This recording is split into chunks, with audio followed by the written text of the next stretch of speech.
To me, food has always been really special for a number of reasons. Sure, it could be delicious, of course. It can nurture us, makes us feel good, right? But it holds even more power than that. It connects us to places, to people, to memories that we may have even forgotten. Have you ever sat down and had a bite of something and it just took you somewhere? Today I want to bring one of those memories back to life. We're taking someone's family recipe that's been passed down through generations and recreating it right here in my kitchen. Now these aren't just recipes, they're stories of holidays, of grandparents, of handwritten index cards that you can barely make out. A little bit of this, pinch of that. Whether it's Nona's meatballs or Auntie's banana bread, or even that like mysterious casserole that everybody remembers since '87, but no one has seen it since. We're here to bring it back so it can once again be enjoyed by your family. We reached out to somebody who shared a very special recipe with us. Today I'm going to recreate it for them so they can see exactly how it's supposed to be made. So take a seat, relax. Today we're cooking from memory.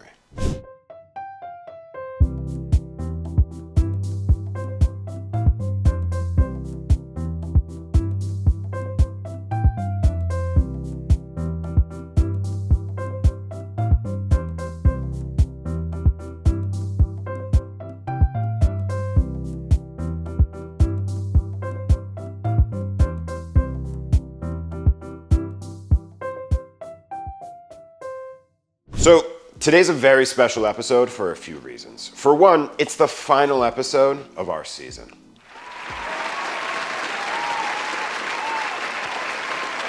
Thank you. It's been a crazy 10 weeks. I have loved every moment of this. Please subscribe and watch more of my videos so I can continue to do this for you and possibly make a living out of it.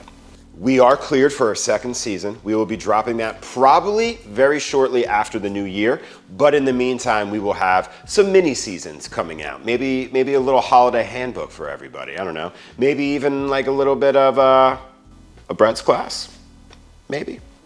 That's me gauging your interest on a Brett's class. Do you want a Brett's class? Maybe, who knows? All right, anyway. The second reason why today is such an important episode, well, I've been wanting to do Cooking from Memory as a series for years. And I said, you know what? We're gonna finish our final season with an episode like this, see if it gets any traction, and we'll go from there. So please, if you like this episode, like, comment, subscribe, but most importantly, drop your family recipes in the comments, send them to me, email them, DM me, whatever. I wanna see your long lost family recipes that maybe you don't get to enjoy as much anymore. I'll help you recreate them. I'll show you how it's done. And I don't know, maybe you can be enjoying them for your holiday table this year or something, right?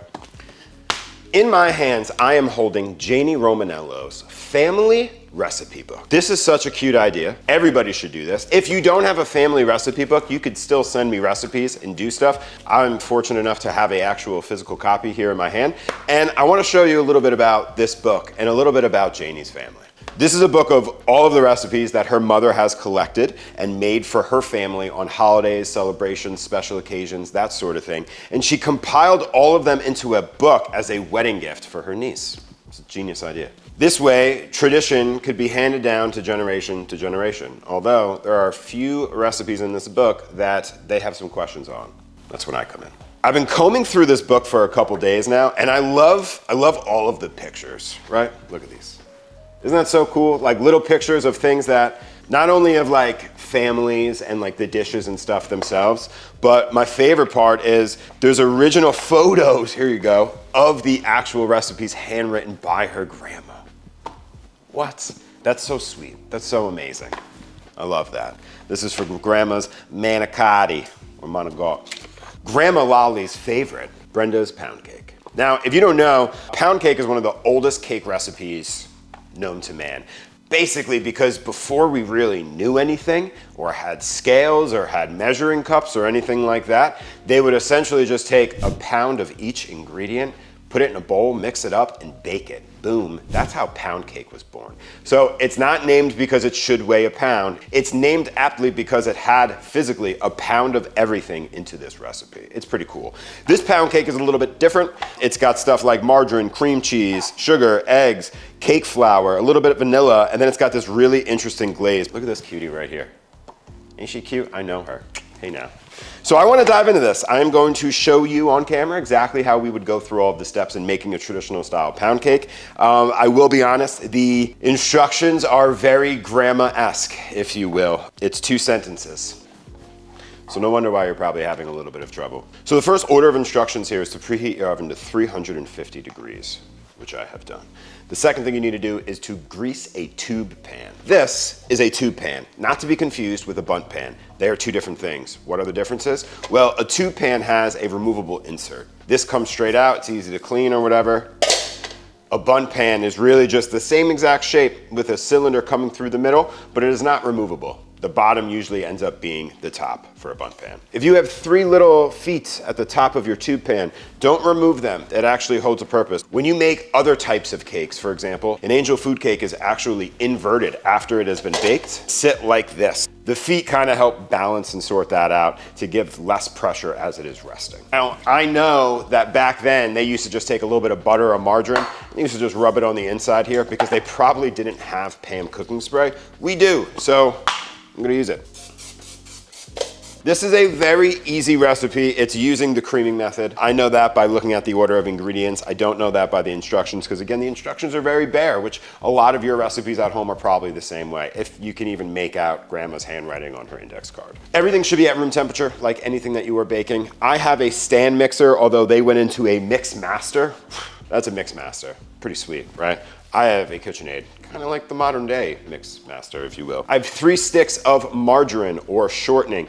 Shortening isn't the best of ingredients to be using in anything, although most grocery stores use them in everything, including their buttercreams and their icing. Shortening breaks down at a temperature of about like 116 degrees, something like that. Your internal temperature will never reach that. So technically, you'll never be able to really break this down in your body. So you shouldn't be eating it. But today we're gonna eat it because Brenda's pound cake is like the shit and you should try it. 3 sticks of shortening going straight into the bowl. You can use butter, but it will yield a different outcome and it will have a different texture. Let this kind of get mixed up while we're getting all the other ingredients together. Next, I have an 8-ounce block of cream cheese. Just like we did in our cookie video, we're gonna keep stopping periodically to scrape down the side of this bowl. And then I'm coming in with 3 cups of sugar. Just regular granulated sugar. In the meantime, we're gonna get some eggs together. I love this recipe. 6 eggs. Well, when you think about it, a pound cake, you got 3 sticks of margarine, right? 3 cups of sugar. You need a lot of eggs, a pound of eggs-ish, roughly. To my eggs situation, I have a little bit of vanilla extract.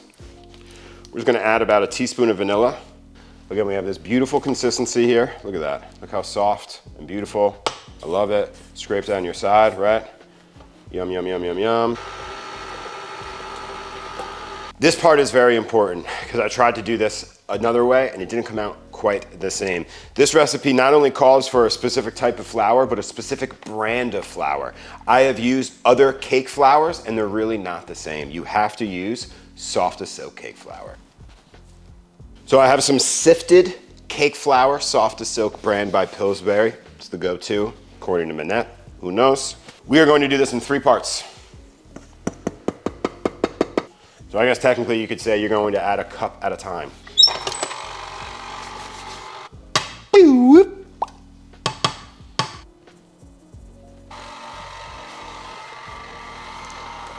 So I'm gonna mix this till it's about 90% done. Take it out of here for you. So until you see about 90% of the flour incorporated, I stop it. Why? Because I don't want to overmix it. So I'll do the rest by hand.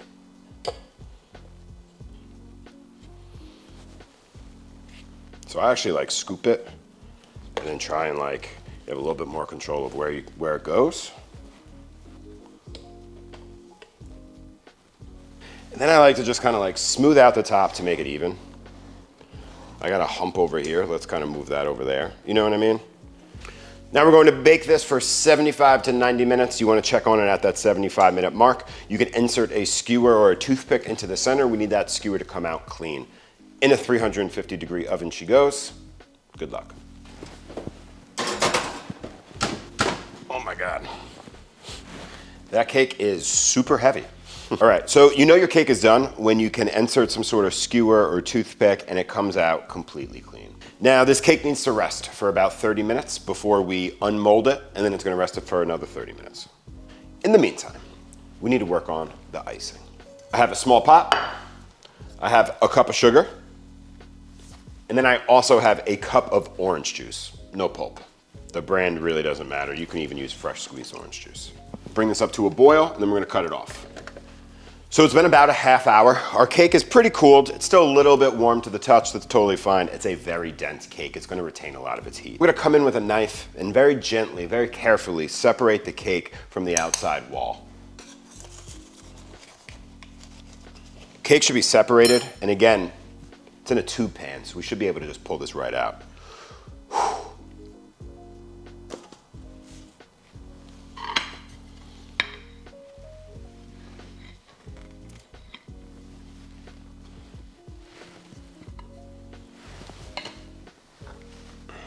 Look at that. The cake is still slightly warm. That's a good thing.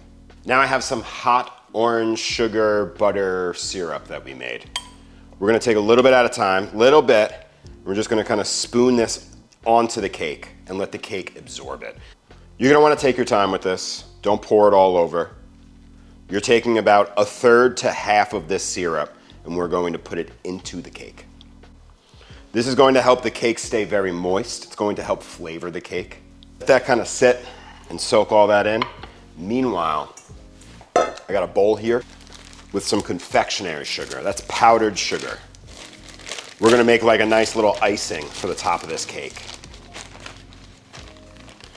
So the recipe calls for just taking the reserved syrup and adding a few spoonfuls of confectionery sugar. That doesn't really give us much, right? So I'm gonna take about a cup of confectionery sugar, spoon in some of our syrup here, our orange syrup, and we're gonna mix this together. Confectionery sugar is very interesting. It melts at a rapid rate because of how fine it is. So you wanna go a little bit at a time because 9 times out of 10, look at that.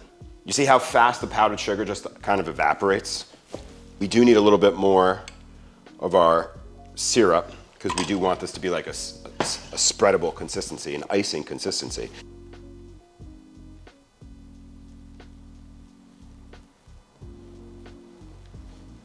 I really wanted to pour down the sides, not so much the middle, you know what I'm saying? So go a little bit closer to the edge. And it's not a completely coated cake. It's like this drip cake that we got going on.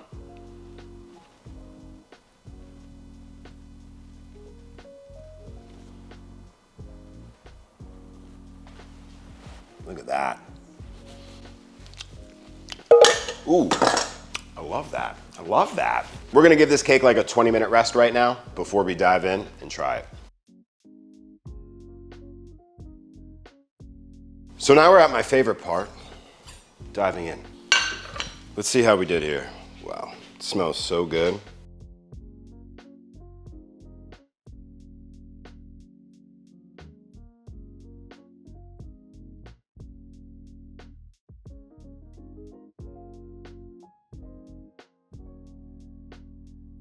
Wow, look at that.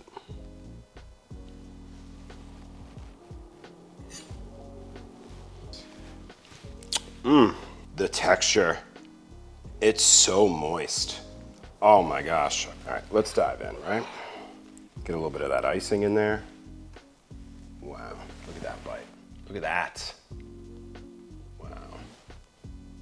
Look at that bite.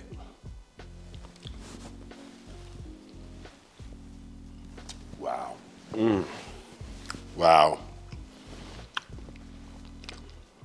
The cake is like super tender. It's not overly sweet. It's actually kind of light.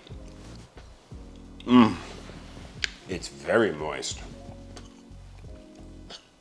Wow. Janie, I get it. I get it.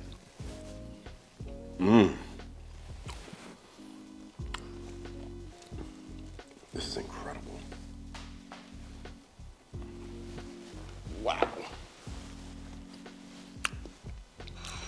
That icing is like a nice pop of citrus in there.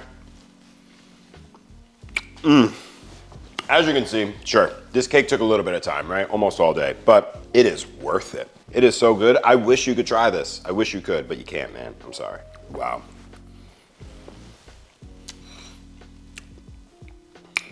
I can just imagine the silence that comes over everybody at the dinner table, Janie, when you put this cake out and everyone's just diving in and eating it and it's just chewing and nothing else, right?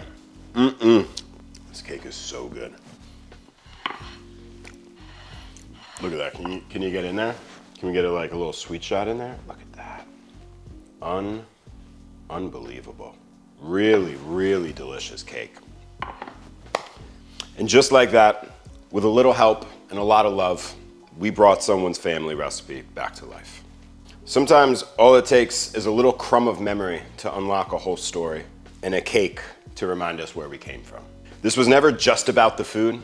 It's always been about the people and the places and the feelings that we thought we had lost. I'm Matt Mancuso, and this is The Art of Eating.